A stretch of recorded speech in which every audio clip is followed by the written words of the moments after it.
pork belly. So, narinate ko ito 2 days ago. So, nilagyan ko lang ito ng oyster sauce, hot sauce, then nilagyan ko siya ng sibuyas at bawang paminta. So, ayan guys. Iihaw lang natin sa kawali guys. So, ayan, mag-start na tayong mag-ihaw sa kawali. So, nilagay na natin yung ating pork belly. Ayan, so minarinate ko yung ating pork belly ng 2 days. So, kapit na ang ating taste sa ating pork belly. So, ayan guys, ihawin lang natin to hanggang sa maluto. Totally siyang maluto guys. So, imekos-mekos lang natin to, paikot-ikot guys. So, ayan guys, yung ating inihaw sa kawali guys. So, diskartehan lang guys kung talagang takam na takam ka sa yung ating Pinoy recipe na inihaw o tinatawag naming dinakdakan. So, ganyan lang siya guys. Pwede mong ihawin sa kawali guys. Pero, mas masarap pa rin siguro guys yung yung may usok siya talaga. Yung iihawin mo talaga sa charcoal Pero, no choice tayo. Kaya yan ang ginawa ko guys. Dahil takam na akong kumain ng dinakdakan. O kaya, inihaw. Ayan. So, yan. Inihaw ko. Binalibaliktad ko lang yan guys. Diyan sa ating kawali guys. So, yan. Binalibaliktad ko hanggang sa maluto yung ating pork belly. Ayan. So, yan guys. Naihaw na siya.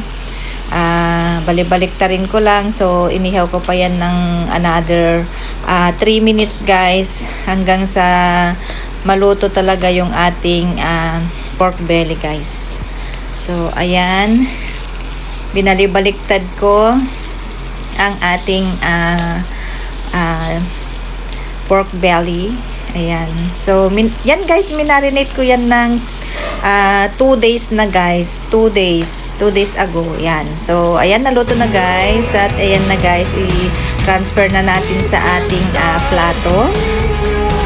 Ayan. So, 4 na piraso yung aking minarinate. Ayan. So yan guys, after natin na inihaw, so it's time na hiwa-hiwain na natin ng maninipis yung ating meat. Yan yung ating inihaw. Yan, maninipis lang guys para mas masarap guys. At pag nilagyan natin ng mga ingredients bayan, kakapit yung ating mga ingredients sa ating meat. So, ayan guys, hiniwa-hiwa ko lang siya talaga ng maninipis guys. So, ayan, itatransfer ko siya sa ating plato. Ayan. Continue to hiwa lang guys. So, ayan siya. Sobrang sarap ng ating inihaw guys. Ayan. So, ayan, hiwa-hiwain natin hanggang sa matapos ito guys. Ayan. Transfer na natin sa ating plato. So, next guys na ating i-prepare ay yung ating mga ingredients like yung ating ginger, yung ating sibuyas, at naglagay ako ng 5 piraso ng lime. So, ayan, hiwa-hiwain lang natin yung ating ginger ng maninipis guys. Then, i-cut lang natin ang cubes guys. Yung cubes. Ngayon natin cubes yung paghiwa natin sa ating ginger guys. So, ayan siya guys. Ayan. Sobrang tagal kong maghiwa guys. So, ayan. Ayan. Hiwa-hiwain lang natin siya, ang ating ingredients, saka natin pagsama-samahin sa ating meat.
hiwain guys yung ating sibuyas guys. Ayan. Kung ano yung hiwa natin sa ating ginger ay ganun din ang paghiwa natin sa ating sibuyas. So, ayan guys. Ating hiwa-hiwain ang ating sibuyas.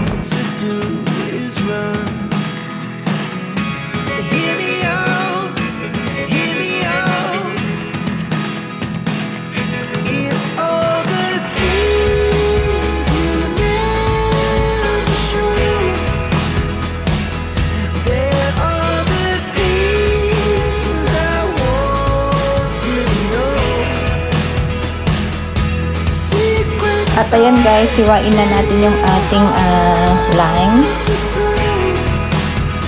Then, pag nahiwa natin yan guys, pwede na natin i-mix sa ating meat, sa ating inihaw. So ayan guys. At ayan na, tapos ko nang nahiwa ang ating ingredients. So ayan na yung ating meat. So ilagay lang natin yung ating ingredients like ginger guys. Ayan guys. At ang ating biganyon o sibuyas. At naglalagay din tayo dyan na lagyan din natin yan guys ng paminta guys. Ayan. Bago natin lagay yung paminta, lagay muna natin yung ating lemon guys. Ay lime pala. Yung ating lime. So, ayan guys, after natin ilagay yung ating lime, ayan, isilin lang, kukunin lang natin yung juice ng lime guys. So, pag natapos na yun guys, ilagay na natin ilagay yung ating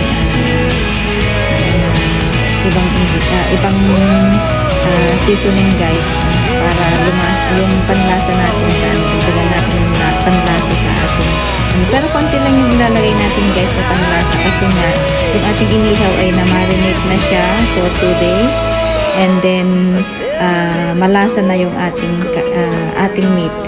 So ayan guys, naglagay tayo ng paminta. Ayan yung durog na paminta.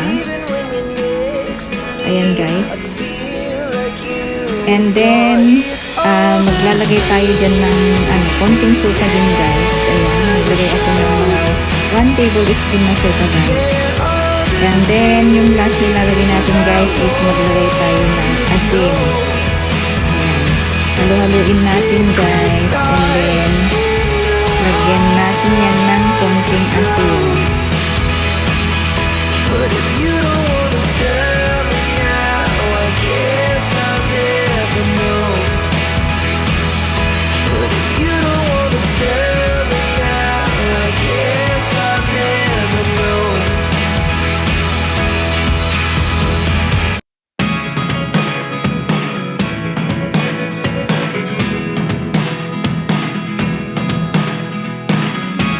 I never really know what's going on. Look at me sometimes like all you want to do is run.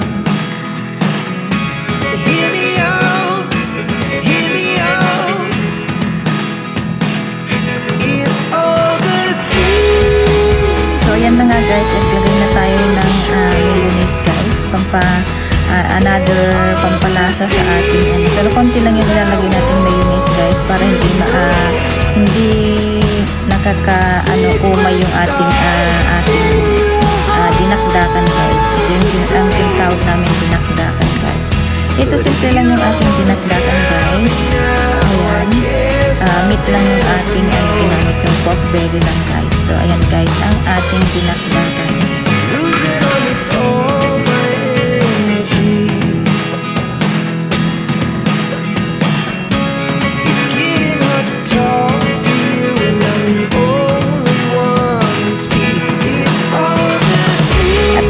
After kong hinalo yung ating mga ingredients, yung ating panlasa sa ating dinakdakan, so transfer ko siya sa plate guys.